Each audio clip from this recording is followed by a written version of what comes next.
communal violence, ಕೋಮುವಾದದ ಹಿನ್ನೆಲೆಯಲ್ಲಿ ಅನೇಕ ಸಂದರ್ಭದಲ್ಲಿ ರಾಜ್ಯದ ಮತ್ತು ರಾಷ್ಟ್ರದ ಗಮನವನ್ನು ಸೆಳೆದಿದೆ. ಈ ಬಾರಿ ಕೂಡ ಈ ಘಟನೆ ಆದಮೇಲೆ ದಕ್ಷಿಣ ಕನ್ನಡ ಜಿಲ್ಲೆ ಮತ್ತು ಉಡುಪಿ ಜಿಲ್ಲೆಗೆ ಎಲ್ಲೋ ಒಂದು ಕಡೆ ಇದು ಮತ್ತೆ ಮರುಕಳಿಸಿದೆ ಅನ್ನುವಂಥ ಭಾವನೆ ಬಂದಿರಬಹುದು. ಆದರೆ ಜನಸಮುದಾಯ ಇದನ್ನು ಇಷ್ಟಪಡೋದಿಲ್ಲ. ನಾವು ಪೊಲೀಸ್ ಇಲಾಖೆ ಮತ್ತು ಸರ್ಕಾರ ದಕ್ಷಿಣ ಕನ್ನಡ ಜಿಲ್ಲೆ ಉಡುಪಿ ಜಿಲ್ಲೆ ಶಾಂತಿಯಿಂದ ಇರಬೇಕು, ಜನ ಶಾಂತಿಯಿಂದ ಇಲ್ಲಿ ಬದುಕಬೇಕು, ಮಕ್ಕಳು ಇಲ್ಲಿಯೇ ವ್ಯಾಸಂಗ ಮಾಡುವಂತೆ ಆಗಬೇಕು ಮತ್ತು ಇಲ್ಲಿ ಬಂಡವಾಳ ಹೂಡಿಕೆ ಆಗಬೇಕು, ಉದ್ಯೋಗ ಸಿಕ್ಕಬೇಕು. ಇದೆಲ್ಲವನ್ನು ಕೂಡ ಸರ್ಕಾರ ಗಮನದಲ್ಲಿಟ್ಟುಕೊಂಡು ಕಳೆದ 2 ವರ್ಷದಿಂದ ಎಲ್ಲ ರೀತಿಯ ಕ್ರಮಗಳನ್ನು ಕೂಡ ತಗೊಂಡಿದ್ದೆವು ನಾವು. ಆದರೆ ಈ ಘಟನೆ ಮತ್ತು ಇದರ ಹಿಂದೆ 4 ದಿವಸದ ಹಿಂದೆ ನಡೆದಂಥ ಘಟನೆ ಏನು ಒಬ್ಬ ಅಶ್ರಫ್ ಅಂತಕ್ಕಂಥವನನ್ನು ಕೊಲೆ ಮಾಡಿದ್ದಾರೆ. ಆ ಘಟನೆ, ಈ 2 ಘಟನೆಗಳು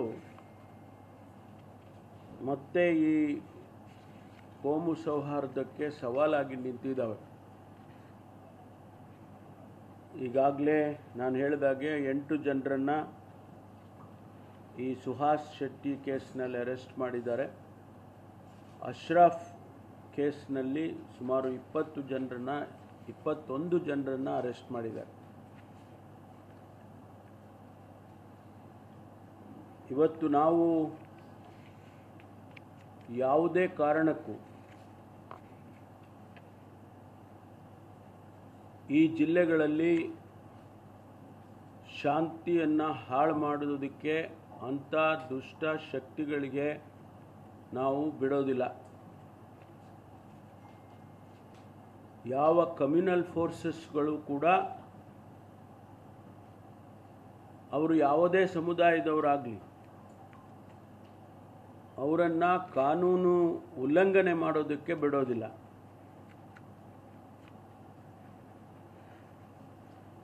ಅವರನ್ನು ಹತ್ತಿಕ್ತೇವೆ, ನಿರ್ದಾಕ್ಷಿಣ್ಯವಾದ ಕ್ರಮ ತಗೊಳ್ತೇವೆ. ಈ ರಾಜ್ಯದ ರಾಷ್ಟ್ರದ ಕಾನೂನಿನ ಚೌಕಟ್ಟಿನಲ್ಲಿ ಅವರ ಮೇಲೆ ಏನೆಲ್ಲ ಕ್ರಮ ತಗೋಬೇಕೋ ಅದನ್ನು ತಗೊಳ್ತೇವೆ. ನಮ್ಮ ಉದ್ದೇಶ ಈ ಭಾಗ ಶಾಂತಿಯಿಂದ ಇರಬೇಕು. ಹಿಂದೆ ನಮ್ಮ ಪಕ್ಷದ ವತಿಯಿಂದ ಶಾಂತಿ ಮತ್ತು ಸೌಹಾರ್ದತೆಗೆ ಒಂದು ಪಾದಯಾತ್ರೆ ಕೂಡ ಮಾಡಿದ್ದೋ ನಾವು. ಆಗ ಜನಸಮುದಾಯಕ್ಕೆ ಅರ್ಥ ಆಯಿತು, ಹೌದಪ್ಪ ನಮ್ಮ ಜಿಲ್ಲೆಗಳಲ್ಲಿ ನಾವೆಲ್ಲ ಶಾಂತಿಯಿಂದ ಇರಬೇಕು ಅಂಥೇಳಿ. ಸುಮಾರು ವರ್ಷ ಯಾವುದೇ ಘಟನೆಗಳು ನಡೆದಿರಲಿಲ್ಲ. ಈಗ ಮತ್ತೆ ಮರುಕಳಿಸ್ತಾ ಇರ್ತಕ್ಕಂಥದ್ದನ್ನು ನೋಡಿದರೆ ಇದರ ಹಿಂದೆ ಅನೇಕ ಶಕ್ತಿಗಳು ಅಡಗಿದ್ದಾವೆ ಅನ್ನೋದು ನಮಗೆ ಗೊತ್ತಾಗ್ತಾ ಇದೆ. ಆ ಶಕ್ತಿಗಳನ್ನು ಕೂಡ ನಾವು ಹುಟ್ಟಡಗಿಸ್ತೇವೆ, ಬಿಡೋದಿಲ್ಲ.